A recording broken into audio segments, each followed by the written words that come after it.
This series called LO Lowdown is something that I am extremely excited about. We have, as you can imagine, some phenomenal loan officers, but more importantly, phenomenal people here at Caliber. And what I'm most excited about in this series is for you to get to know them, get to know how they got started in their mortgage banking careers, get to know what makes them so successful. What are some of the tips and tricks that they deploy that have helped them become some of the best loan officers, not only here at Caliber, but in our industry. And what's so exciting is they want to share this information with you. They want to help others grow their business and become successful in our great industry. And I have just the phenomenal privilege of sitting down and being able to ask these questions to these phenomenal people. And so it's a great series. So I'm very, very excited to share this series with you, LO Lowdown.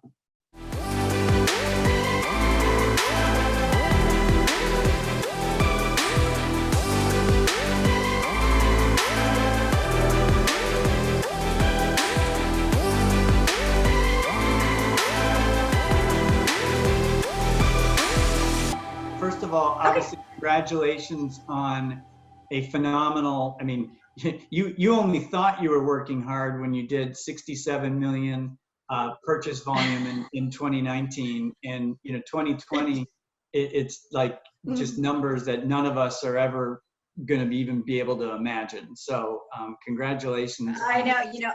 I just counted my purchases. I have 28 closing between today and October 5th. 28 purchases. 20. And I'm like, 28 purchases. Yeah. No wonder we're stressed, right? So I'm like, I can't even think about the refis right now, guys. We just have to get to them when we can get to them, and we have to apologize and set better expectations up front now that we know what we know. We need to do what I need to do on the underwriting side to including ideas like yours. So let me start off with kind of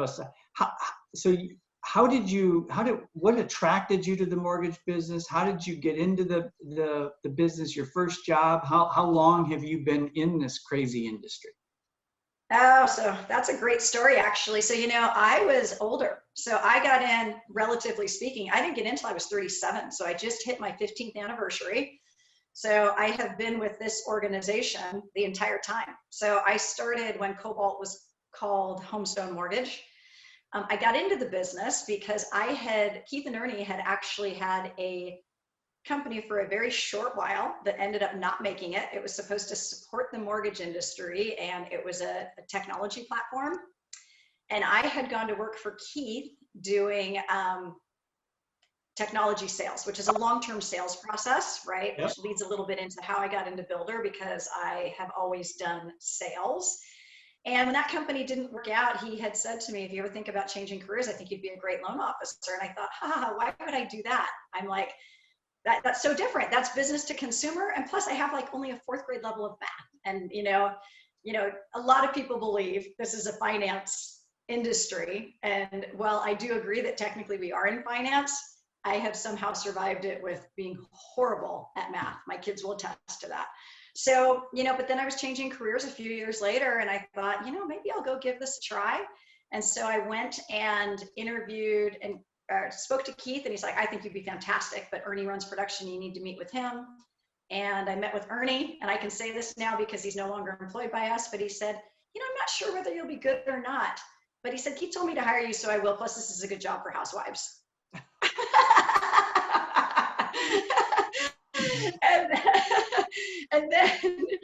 And then he took a Mortgage Pro manual and threw it at me and said, but we are not a place that brings in new loan officers, so you're going to have to figure this out on your own. So classic is, which is really a lot of great originators like you started that way, where the company said, look, there's something here. We don't have a training program. You're going to have to figure it out. Right. Yeah. You got to figure it out. So. Wow. So I finally got him to admit years later, Ernie to admit years later, I'm like, you basically ignored me the first 8 years I was in the business. So he's like, I'm going to bet that there is a commonality for you and some of the other top producers on that happening. Trial by fire, if you will. So absolutely. So now today, obviously, that was, you're getting going in the industry. You were an originator. Now you've got a team, right? Yes. And so, how is your team structured? And are you the primary lead generator? Are they the fulfill? I mean, how do you run your business? Yes, yeah. So I'm the only lead generator. So my position within the team is to make it rain, and then to do the overall management of the business, the timelines. I get involved with clients both when they're pre-approved. I have a pre-approval call with them, and then when they're in contract. But aside from that, they're communicating primarily with my team for the documentation side of things. And then I actually have a little bit different structure than most people, because what I've done is I've split up my loans. And so my team takes their loan from the beginning, when we first engage at pre-approval, through closing. So, and my processor gets involved for sure, but I wanted to limit the number of people. So we just have a really good system that we've been working on for years. We know exactly what's going to happen and what the steps are, and we document all of it. So, and so that's, and so every loan follows a very regimented path that's been signed, sealed, approved by you. 100%. Okay. Yes. So we have statistics, or I guess we would say service level expectations, that when somebody takes application, we'll get a needs list out to them within a half a day. And then, once the pre-approval's completed, then they schedule a call with me to review the pre-approval information with the clients. Then when they get in contract, they set up a call with me so that I can go over that with them. Yeah. And so, yes, we are highly structured. So if that loan starts to go off track just a little bit, somebody is sending alarm bells and warnings, and that's yes, the team jumps to action. Yeah, I'm fortunate because I have a very tenured team, and most of them I have groomed from the beginning. Okay. And so they know the kinds of things I will be concerned about, and they will loop me in early. Mm-hmm. So they know how to anticipate the problems, and it takes a while to get people to that point. Yeah. But fortunately they're there. So when but it all starts with doing a super thorough job at pre-approval. So that's sure. Where we don't very thorough in identifying issues. Yes. Now, how does that team, so obviously you've got your originations team, and then after, obviously they've got the loan originated, it goes into operations, and, clearly you have to have as part of your whole workflow, right, is how that loan passes off. Are there any tips or things that you and your team have figured out working with your processor, and obviously as it goes to underwriting and closing, that you'd want to share? Yeah, absolutely. So I was again fortunate because I agreed to take a brand new processor over 6 years ago with the condition that she could only work for my team. And so she had come from production. She had been an assistant. And so we were able to structure that path and that turnover, very consistently from the beginning. And okay. So, and she, even her scripting when she's reaching out to the clients is very similar to the tone that we have as a team. Everybody's got their own unique style. Yeah. And we definitely have a very fluffy, lots of exclamation points. Thank you so much. We're so honored to work with you type of thing. And that is really presented all the way throughout the process. And so, obviously things are tougher right now because I've got 3 assistants funneling loans to 1 processor. She's doing the best she can. And, now we're bringing in a processing assistant for her. Mm-hmm. But, it takes time, and everybody has to give a little bit in order to make things work. But we feel like we've got the checks and balances in place that if one of us misses something, the other one will hopefully catch it. Yeah. And so, just trying to give a lot of grace right now to everyone. It's tough, So it sounds though like with your team, so obviously when Caliber hires a processor and we have underwriters and closers, there's a standard, SOP of how they do it, but that doesn't fully cover customer interaction or some of the higher expectations, like you said you have. So what you've done is found somebody that is, obviously they're going to do what they have to do from an operations perspective to be compliant, but then they get to do it the Christine way so that they're an extension of your team. Critical to me. So I hire for customer service first. Right. So 2 of my 3 production assistants, I groomed one right straight out of college, one that had come from the banking world, but completely trained them on the business. And so there is a lot to be said for that because they only know my way. So, I did bring in someone who was more experienced, and she's done a great job too. But what I realized from that experience is I do have super high expectations as far as our customer service delivery. And she's been great about trying to pivot from the world that she came from. And, just doing those extra things that we expect throughout the process. So yeah, no, that's great. That's great feedback. Now, do you have a team brand? How do you brand your team? That's a funny story. I was starting down that path, but I halted it because I needed to see what we were going to be doing on the condo side of things. And so depending upon how that turns out, I may go back, but no, not really right now. Everything's pretty much Caliber branded. So, I mean, we're known as the Madrid team for sure, but I don't, unlike some of my colleagues who have done a super fancy job with their logos and things along those lines, I haven't done that. I wouldn't say marketing is my greatest strength. So no, that's a great, and since we do offer the Madrid team at Caliber, but obviously the ability to co-brand in that. So what would be the obviously this doesn't just happen without technology and other systems other than H2O, because that's sort of you have to have that. But is there a piece of technology or a tool that you couldn't live without that you and your team are using? Yes, Smartsheet. I run my entire business on Smartsheet.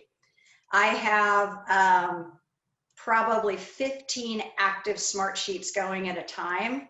And it's everything from a lead sheet to who's on our list to complete the pre-approvals and disclose to our volume tracker, which is what we pretty much have open all day long, which shows us exactly where we're at with each loan in the process. Right after this, I have my pipeline meeting, so that's what we use to go through the pipeline meeting. I keep all my condo project information in there. I actually have the ability to pull in from my referrals from the lead tracker, so I can track who has referred, how many of like that per builder, per agent, how many of those referrals apped, how many we closed.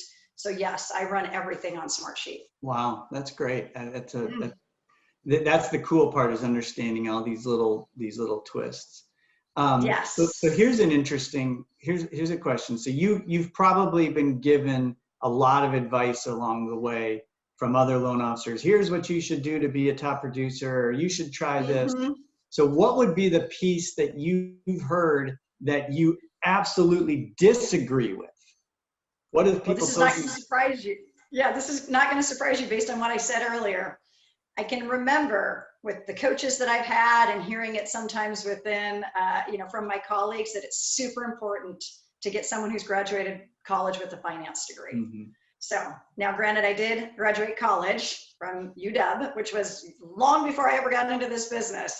Right. But I just personally don't believe that.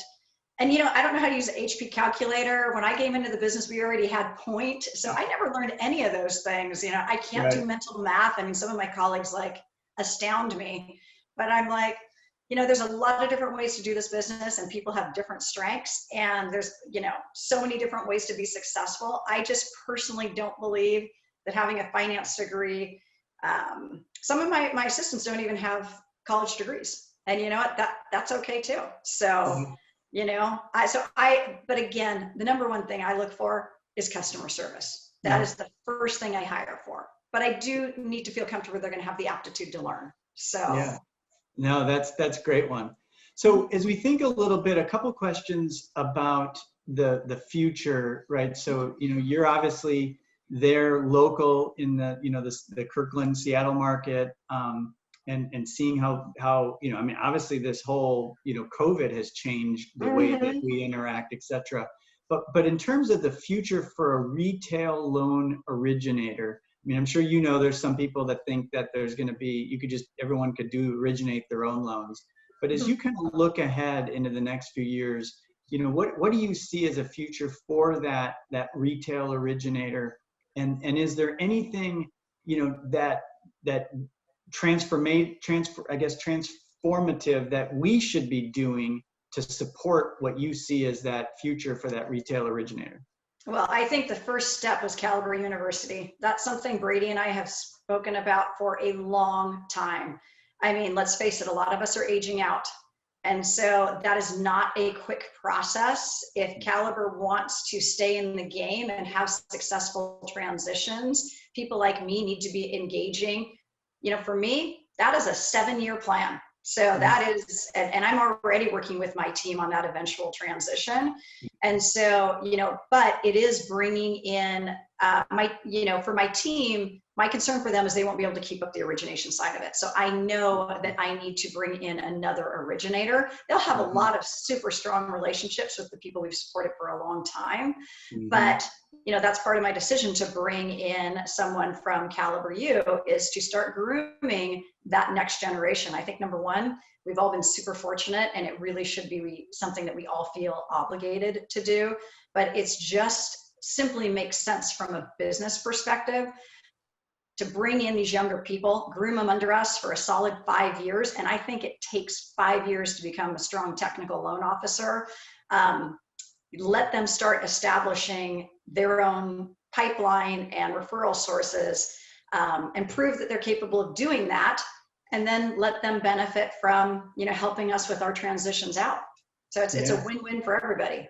Yeah, no, you hit right to the heart of, and you could, tee off of that and making sure that our, next generation, I shouldn't say next generation, but our, as we add to our team of loan officers, that they also resemble the way that our customer base is going to resemble. Yes. And that can be, you've got millennial, you've got obviously the changing demographics of America. I mean, we as a company, as an industry, have to recognize that, this America's changing, and who originates loans has to match our customer base. So.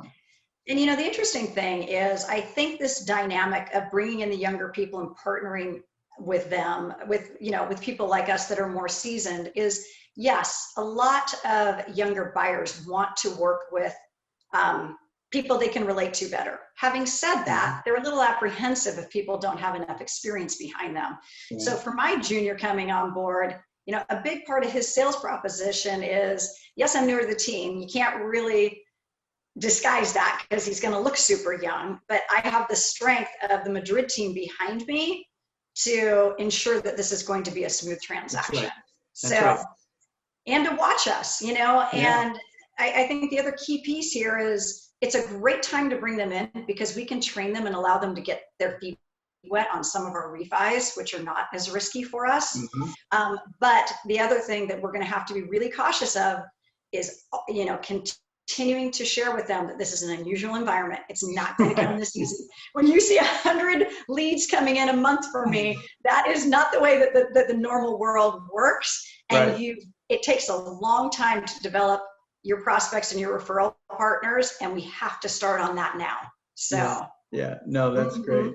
So as you think back, just to take you back one more time on growing up in the business and learning, obviously, the Keith and Ernie, you probably started down a path and had some success, but was there like a moment where you changed the way you did something that was the tweak that just allowed your business to take off?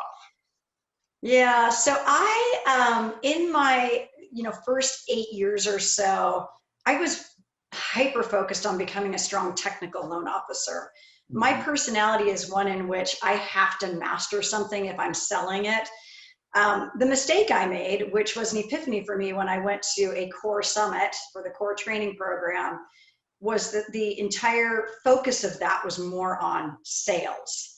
And I can remember going back to my hotel room and literally like having an anxiety attack. And I was like, oh my gosh, what the heck have I been doing? Because, I've been a salesperson all my life. I know that I am good in that role, but I hadn't been focusing on it as much. And so I think shifting my mind set and recognizing at that point that I needed to hire somebody to help with loans so that I had the time to go out there and sell, definitely it was, a complete transition. And while I don't necessarily subscribe to all of the philosophies in the core, I will say that, number one, I'll put my junior LO on Core's level 1 program, because I think a lot of the tactical things that it teaches and the emphasis on sales, while we can focus on teaching him loans, I think it's a combination for success. So I can see that, because you strike me, just obviously since I've gotten to know you, as you're somebody, I mean, you have a very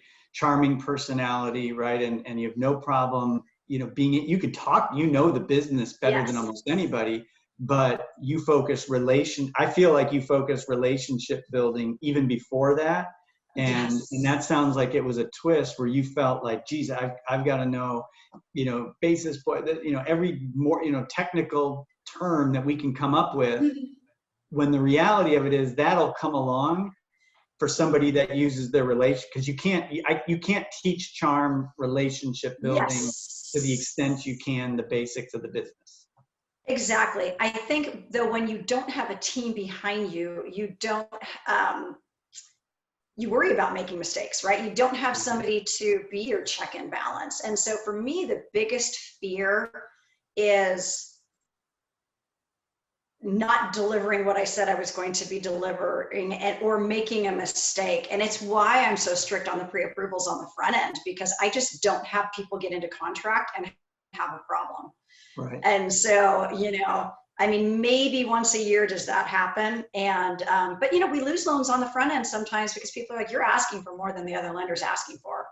Yeah. It's like, I understand that, but I can sleep at night because I am not wanting to put people in a risky situation. So. And then, but over time, as people see the results of that, if for example, a customer were to say something to, a builder or realtor partner, they'd say, no, trust us. She's taking care of it, right? Your reputation builds on that. 100%. Yeah, 100%. And that's why when we, in the builder world, I have to pre-approve everybody regardless of whether they're planning to work with me. And when I say there's a concern, they take it very seriously. So. Yeah, that's good. Did you have a mentor, or do you still have a mentor? I think I've had a lot of mentors. I think one of the things that I learn from my colleagues every day, from people who produce more than me and people that produce a lot less than me, because I think, when I look around and having had the benefit of being, in this company for so long, there's so many things I respect about people at different levels. And so I didn't really have, a mentor. Like I said, Ernie, you ignored me for 8 years. If you ever watched this video, who was my boss. Yeah. But, it actually, in the very beginning, Ernie did partner me with Jackie Murphy. And, we were at a similar place in life, and our personalities in some ways are very similar because we're just kind of down to business. Yeah. And so, she definitely helped me with some of the basics of the business. And I think one of the things that I learned from her is she is fantastic at building relationships with brokers. And I chose not to focus on that ultimately, but I did, learn a lot from her about how she cultivated those relationships. Yeah. So that, and then also just kind of as you meet people, being able to glean, that's an interesting piece. Yes. So we've got the easy part coming up. So everyone wants to know some of the outside of work type questions. So what do you do for a hobby outside of your busy work environment? I prioritize working out, so that's my sanity right now. I will tell you that moving into COVID, actually, I think you and I spoke about this not too long ago. That is my morning routine, right? So I get up to go work out. I bought a Peloton. That was my panic move 2 weeks into COVID. I was like, oh my gosh, I got a Peloton, and I still do some outdoor running, and I do Orange Theory at home, but I realized that on the rare day that I don't work out in the morning, it's just not going to be as good of a day for me because you need to keep up your energy. I mean, I'm averaging 6 to 8 meetings a day. And if I don't work out, that is going to make it a lot more difficult for me. So yeah, I absolutely understand that one. So what would you yes, do? I know you do. Think back to you, Keith and Ernie, and that opportunity. But what do you think you'd be doing if you weren't a mortgage originator for your career? I could have stayed again. What I think is a little unique about me, given my age, is I've not been in this business my entire career. This was a third career for me. I think that I would, at this point, still doing something sales because I have always done well in a commission-based environment. And so, but for me before it was business to business sales. But how am I going to end it if I, leave this industry? Probably the only thing I would do would be teach. Oh, fantastic. So yeah, I mean, and again, I think that goes back to wanting to give back, being fortunate, and taking my knowledge in the business world and sharing it with other people. I've always said that if I didn't have to do it for the money right now, I would have loved to have started up Caliber University. Well, I was going to say, I'm holding the position as a instructor, professor. You'll be like tenured professor emeritus over there. I love teaching. I mean, that's what I do in my condo world, right? I mean, I've taught, probably 1,000 brokers on condo content. I do love it. And I think, I'm excited to help the next generation. So we'll see how it goes with my junior loan officer. I think he's going to be great. I purposely picked someone that had been a competitive athlete in college because I do want someone that has my kind of drive. So yeah. That's terrific. What are you reading right now? Any books you're reading? I saw that question. I'm actually reading a book called American Dirt, and it's fiction, but it is a story about somebody who has to migrate from Mexico to the United States.